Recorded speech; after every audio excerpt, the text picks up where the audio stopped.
E se eu te dissesse que o Império Romano não era tão glorioso quanto nos contaram? Por trás de seus monumentos colossais e vitórias épicas, há uma história muito mais sombria, sangrenta e brutal, que quase ninguém se atreve a revelar. Hoje, não vamos falar das grandes vitórias militares ou da arquitetura impressionante que todos conhecemos. Em vez disso, vamos nos aprofundar nas atrocidades cometidas por Roma para manter seu poder, desde genocídios esquecidos até os espetáculos de morte realizados diante de multidões eufóricas. Porque, na verdade, a história de Roma está cheia de sombras que o mármore nunca conseguiu esconder completamente. Então, se você está pronto para descobrir o outro lado da Roma imperial, fique conosco até o final. E se você gosta desse tipo de conteúdo histórico revelador, não se esqueça de se inscrever e deixar seu comentário dizendo qual outra civilização você gostaria que desmontássemos com a verdade histórica. Prepare-se, pois o que você verá aqui pode mudar para sempre a forma como você vê a Roma antiga. Vamos acender as tochas e mergulhar na escuridão de Roma. O sol ardia sobre o Mediterrâneo, e a poeira da guerra já cobria as ruínas de uma civilização. Cartago, uma cidade que outrora rivalizava com Roma no comércio, poder naval e influência política, estava prestes a ser apagada. Não conquistada, não subjugada, mas aniquilada. Durante mais de um século, Roma e Cartago lutaram nas conhecidas Guerras Púnicas. Mas na terceira e última dessas guerras, Roma decidiu que não bastava apenas a vitória. Desta vez, não queriam um tratado. Queriam vingança. Queriam que o nome de Cartago desaparecesse até dos mapas do futuro. Públio Cornélio Escipião, o general romano responsável, foi encarregado de cumprir essa missão. Por mais de 2 anos, os cartagineses resistiram com uma mistura desesperada de fome, orgulho e esperança. Mas quando as muralhas finalmente caíram, o que se seguiu foi um massacre indescritível. Estima-se que mais de 150.000 pessoas foram massacradas nas ruas. Sangue nos templos, fogo nas bibliotecas, gritos abafados nos corredores de uma cidade que sabia que estava vivendo seus últimos segundos. Os sobreviventes, cerca de 50.000, entre eles mulheres, crianças e sacerdotes, foram acorrentados e vendidos como escravos. Cartago não foi apenas derrotada, foi desumanizada. Mas Roma não parou por aí. Em um ato tão simbólico quanto sinistro, ordenaram que espalhassem sal sobre a terra cartaginense. Uma mensagem clara: de nada mais crescerá aqui. Nem vilas. Nem templos. Nem memória. Historiadores modernos chamam isso de o genocídio. Roma chamou de oglória. E por séculos, esse ato foi silenciado, como se a brutalidade pudesse ser enterrada sob colunas de mármore. Mas a história não esquece. As cinzas de Cartago ainda falam, se alguém estiver disposto a ouvir. A Via Ápia, uma das rotas mais importantes do Império Romano, era símbolo de conexão, poder e progresso. Mas em 71 a.C., ela se transformou em algo muito mais sombrio, um caminho do terror, onde milhares de corpos crucificados marcavam cada passo como um aviso silencioso. Tudo começou com uma revolta. Espartaco, um gladiador trácio, escapou da escravidão com um pequeno grupo de companheiros.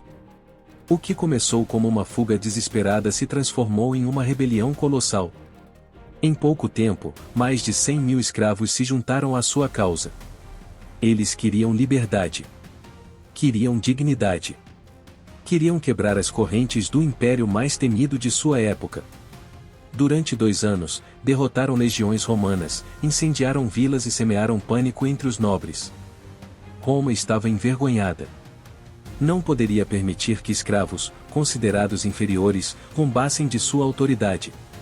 Então, enviou Marco Licínio Crasso, um general ambicioso e brutal, com um único objetivo: de esmagar a revolta a qualquer custo. E ele fez. Espartaco morreu em combate. Os sobreviventes foram capturados. E então veio o castigo. Crasso ordenou a crucificação de 6.000 prisioneiros ao longo de quase 200 quilômetros entre Roma e Capua. Cada cruz contava uma história de sofrimento. Homens apodrecendo ao sol, corpos devorados por corvos, olhos vazios, perdidos. A crucificação não era apenas uma execução. Era uma tortura pública prolongada, uma mensagem de terror. Roma não queria apenas punir. Queria que todos vissem. Que todos se lembrassem. Que ninguém mais ousasse desafiá-la. E funcionou. A revolta dos escravos foi esmagada. Mas a imagem dessas milhares de cruzes, alinhadas como sombras na pedra, ficou gravada na história. A Via Ápia, antes um símbolo de grandeza, se tornou uma testemunha silenciosa do preço da liberdade. No coração de Roma se erguia um colosso de pedra e ecos, o Coliseu. Um majestoso anfiteatro, projetado não apenas para impressionar e mais para saciar uma sede ancestral de sangue. Lá, diante de mais de 50.000 espectadores, a morte não era uma tragédia, era um espetáculo. Desde o amanhecer, as multidões se aglomeravam nas arquibancadas, eufóricas, exaltadas. Elas não vinham para ver poesia. Elas vinham para ver morte. Na arena, sob o sol implacável, homens eram jogados para feras, se enfrentavam em duelos implacáveis, ou eram executados de formas imaginativas. Roma transformou a crueldade em um ritual público, e chamou isso de opão e circo. Gladiadores não eram heróis voluntários.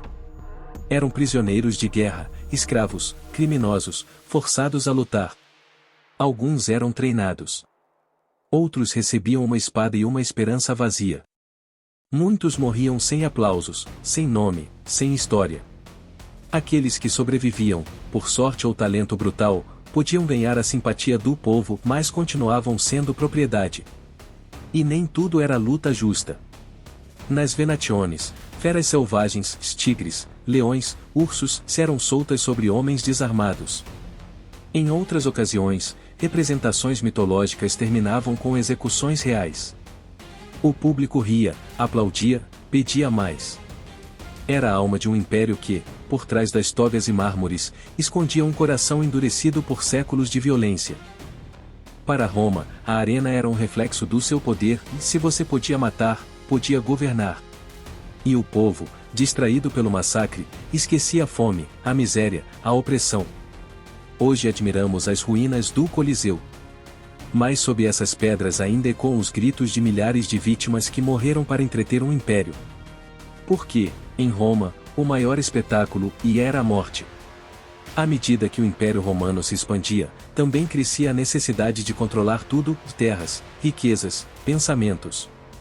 E quando um novo grupo começou a pregar valores contrários ao poder imperial, igualdade, humildade, um único Deus acima do imperador, Roma não viu isso como uma simples diferença espiritual, viu como uma ameaça existencial. Assim começou uma das perseguições mais cruéis da história. Os cristãos, ao se recusarem a adorar os deuses romanos e o imperador, foram taxados de traidores, fanáticos e agitadores da ordem pública. Para o povo, eram culpados pelos incêndios, pelas pragas e por qualquer catástrofe inexplicável. Para os governantes, eram inimigos invisíveis que precisavam ser eliminados. O imperador Nero foi o primeiro a liberar o inferno. Após o grande incêndio de Roma, no ano 64 d.C., ele procurou um culpado para desviar a fúria do povo. E os cristãos, uma minoria incompreendida e fácil de culpar, foram o alvo perfeito. Foram capturados, torturados e mortos de formas impensáveis. Alguns foram crucificados. Outros, cobertos com piche, foram queimados vivos para iluminar os jardins imperiais à noite. Outros ainda foram lançados às feras famintas nos anfiteatros, enquanto a multidão aplaudia. Tudo isso, não por crimes, mas por acreditarem. Mas quanto mais os perseguiam, mais forte se tornava a sua fé.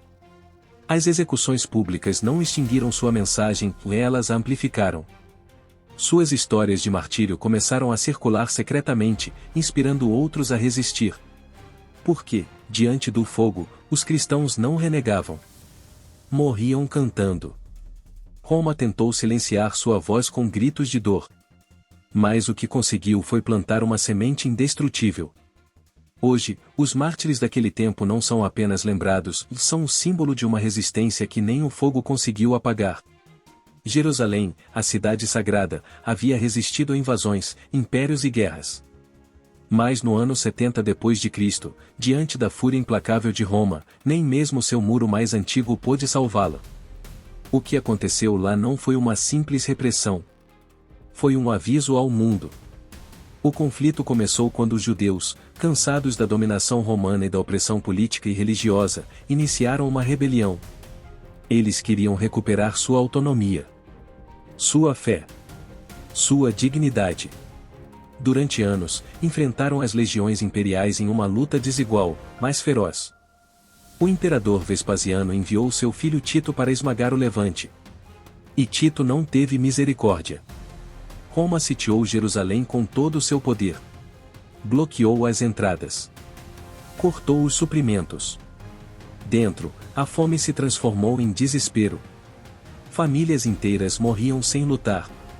Aqueles que tentavam escapar eram crucificados diante dos muros como um lembrete do castigo que os aguardava. Finalmente, os soldados quebraram as defesas. E então, Jerusalém queimou. O templo de Herodes, o coração espiritual do povo judeu, foi saqueado e destruído. Os romanos entraram como feras descontroladas, mataram milhares, saquearam casas, incendiaram bairros inteiros. O historiador Flávio Joséfo, testemunha do desastre, descreveu a cidade coberta de cadáveres, o ar irrespirável pela fumaça e pelo sangue. Mais de 1 milhão de pessoas morreram ou foram escravizadas. E o que foi uma capital espiritual foi reduzido a cinzas e escombros. Mas a pior ferida não foi apenas a física, foi a diáspora. Roma dispersou o povo judeu por todo o império, despojando-os de sua terra, de seu templo e de seu centro de identidade. A destruição de Jerusalém foi uma ferida que sangrou durante séculos. E embora o império que a causou não exista mais, as consequências desse ato ainda ressoam na história do mundo. Roma não apenas construiu um império de grande magnificência. Também o fez à custa de uma exploração massiva que se espalhou por todo o seu território. A cidade de Roma, com seus templos imponentes e edifícios, seus monumentos de mármore e suas estradas majestosas, foi construída sobre o trabalho de milhões de escravos. Os escravos não eram apenas peças de trabalho. Eles eram a base da economia romana, usados em tudo, desde a agricultura até a construção de edifícios, passando pelas minas e fábricas. Os romanos construíram seu poder e riqueza nas costas desses homens e mulheres, a quem não só negaram sua liberdade, mas também roubaram sua humanidade. Os escravos eram propriedade. Não tinham direitos, nem esperanças de uma vida melhor. Alguns eram prisioneiros de guerra, outros nasceram na escravidão, mas todos eram tratados como objetos. Trabalhavam em condições desumanas, suportando longos dias de trabalho sem descanso, muitas vezes submetidos a punições físicas brutais. No caso de grandes projetos de construção, como o Coliseu, muitos desses homens morreram sem que ninguém dissesse seus nomes. Suas vidas foram sacrificadas para que Roma pudesse brilhar. Historiadores calcularam que, para construir o Coliseu, foram necessários dezenas de milhares de trabalhadores, muitos dos quais provavelmente eram escravos. Roma não apenas explorou o trabalho, mas o tornou uma prática sistemática. O império cresceu e prosperou graças a essa vasta rede de escravidão, que tocou todos os aspectos da vida romana. No entanto, o sacrifício dos escravos foi ocultado atrás da majestade do império, como se as pedras do Coliseu pudessem esconder as cicatrizes daqueles que construíram essa grandeza. Hoje, ao admirarmos as ruínas de Roma, é crucial lembrar quem foram os verdadeiros arquitetos desse império. Não foram os imperadores nem os senadores, mas aqueles que foram privados de sua liberdade e dignidade, cujo sangue e suor construíram o Império Romano. O Império Romano não dominou apenas através de seu exército ou sua cultura, também o fez através do medo. O terror foi uma ferramenta poderosa nas mãos dos imperadores, que sabiam que a repressão brutal poderia garantir controle absoluto sobre seu vasto império. As práticas punitivas romanas eram temidas por todos. A tortura não era usada apenas para obter confissões, mas também como um meio de humilhação pública. Roma via o sofrimento como um espetáculo, algo que deveria ser presenciado por todos para servir de lição. Aqueles que se opunham ao sistema ou cometiam crimes eram submetidos a castigos cruéis, muitas vezes executados nas praças públicas como lembretes da autoridade romana. A crucificação, uma das formas mais cruéis de execução, era usada não apenas como uma punição, mas como uma tortura pública. As vítimas não morriam apenas lentamente, mas também eram exibidas diante da multidão, submetidas a uma agonia interminável. A cruz não simbolizava apenas a morte, mas também o desprezo total pela humanidade de quem nela estava. Outra forma comum de tortura era o flagelo. Os prisioneiros ou escravos eram brutalmente chicoteados antes de serem executados ou enviados para trabalhos forçados. O chicote romano não causava apenas feridas físicas, mas também tinha o objetivo de quebrar o espírito dos condenados. Mas a tortura romana não se limitava às punições físicas. Os imperadores e governantes romanos também utilizavam o pão e circo para manter o controle sobre a população. Os espetáculos de gladiadores, as lutas com feras e as execuções públicas eram um lembrete da capacidade de Roma de infligir dor e sofrimento, e a multidão, eufórica, pedia mais. Roma, com todo o seu poder e magnificência, foi construída sobre a violência e o sofrimento daqueles que ousaram desafiar sua autoridade.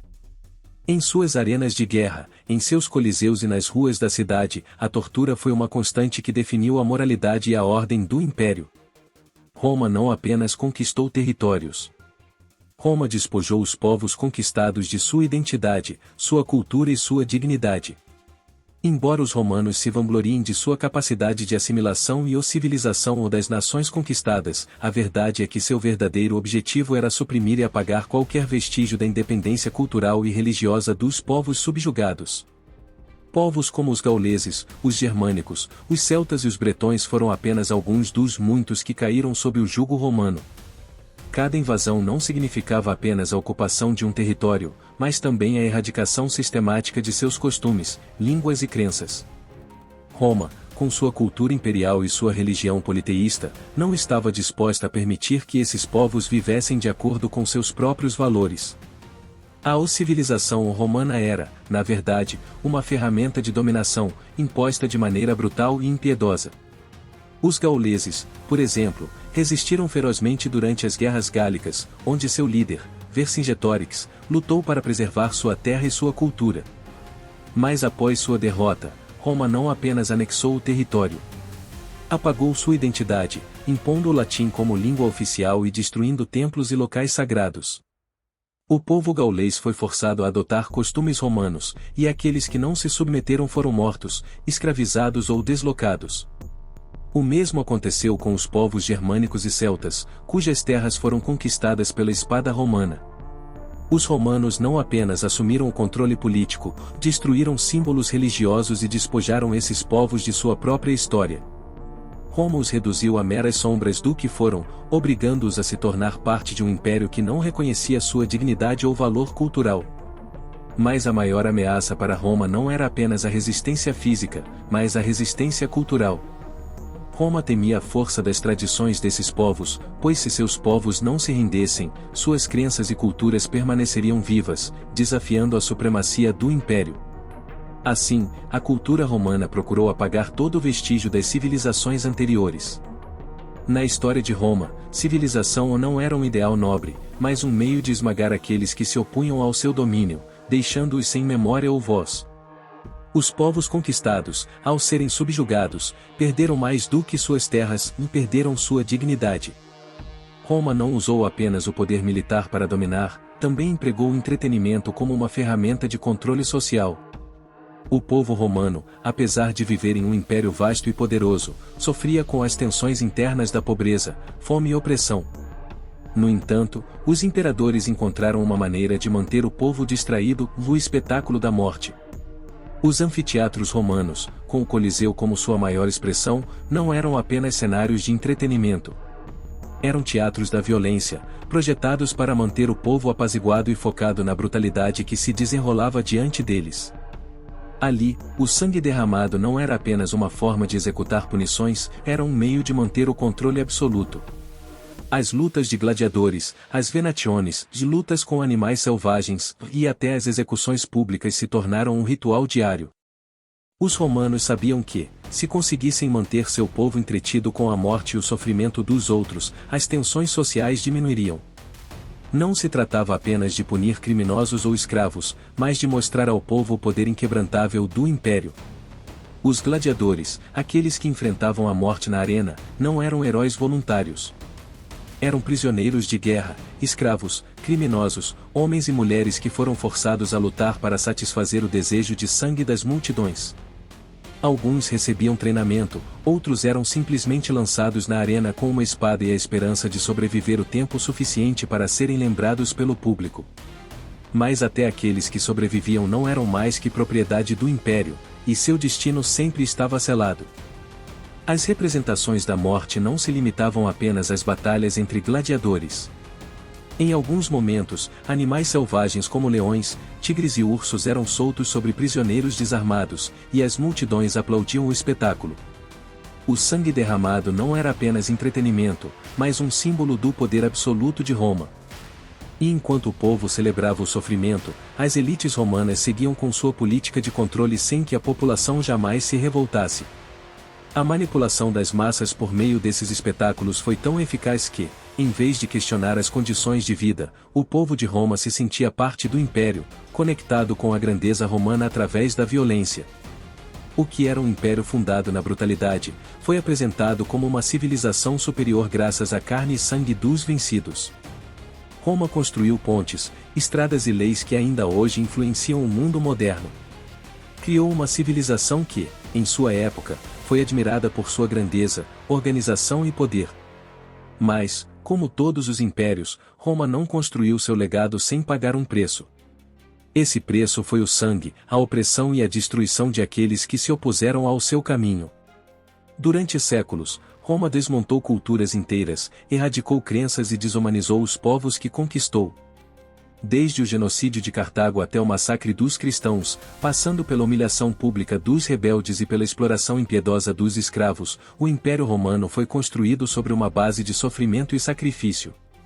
Mas hoje, quando olhamos para as ruínas do Coliseu, do Fórum Romano ou dos templos que ainda se erguem no centro de Roma, não vemos apenas pedras e mármore. Vemos a memória de todos aqueles que foram sacrificados para que o Império alcançasse sua glória. Vemos as sombras das milhares de vítimas cuja história foi silenciada pelo rugido da multidão, pelos aplausos dos espectadores que se deliciavam com a morte e o sofrimento. O império que nos deixaram os romanos não é apenas o das vitórias militares e da engenharia impressionante. É também o das vítimas esquecidas, dos povos destruídos e das almas perdidas no caminho rumo à civilização. A história de Roma é uma lição de poder e opressão, de como um império pode se tornar uma lenda, mas à custa da vida de muitos. Hoje, a glória de Roma ainda vive nas mentes daqueles que estudam sua história, mas também vivem as vozes daqueles que não puderam contar sua história. As cinzas de Cartago, as sombras na Via Ápia, os suspiros que ainda ecoam nas pedras do Coliseu, todos nos lembram de que nenhum império é eterno. E que, às vezes, o preço da glória é alto demais. Roma deixou um legado que muitos admiram, suas leis, suas conquistas, seus avanços em engenharia e arquitetura. Mas, por trás de sua magnificência, esconde-se uma história muito mais complexa e sombria. As marcas das vítimas de Roma, aqueles que foram sacrificados em nome do poder, permanecem presentes nas pedras que ficaram em pé. Essa jornada pela brutalidade do Império Romano nos lembra de uma lição fundamental: nenhum império é eterno. Embora Roma tenha construído uma civilização de grandeza, o preço que muitos pagaram para que essa glória existisse foi imenso e sangrento. Hoje, as pedras do Coliseu ainda estão de pé, mas se ouvirmos atentamente, não ouvimos apenas o vento. Ouvimos os suspiros daqueles que morreram para manter viva a dignidade, aqueles que foram apagados da história enquanto Roma se erguia triunfante. O que nos ensinam suas histórias? Que preço estamos dispostos a pagar pela glória? Se este vídeo te fez pensar de maneira diferente sobre o antigo Império Romano, ou se você deseja continuar explorando mais histórias fascinantes da história, convido você a se inscrever no canal. Não se esqueça de deixar um comentário nos dizendo quais outras civilizações você gostaria de ver desmanteladas com a verdade histórica. Nos vemos no próximo vídeo. Obrigado por ter acompanhado essa jornada sombria, mas necessária.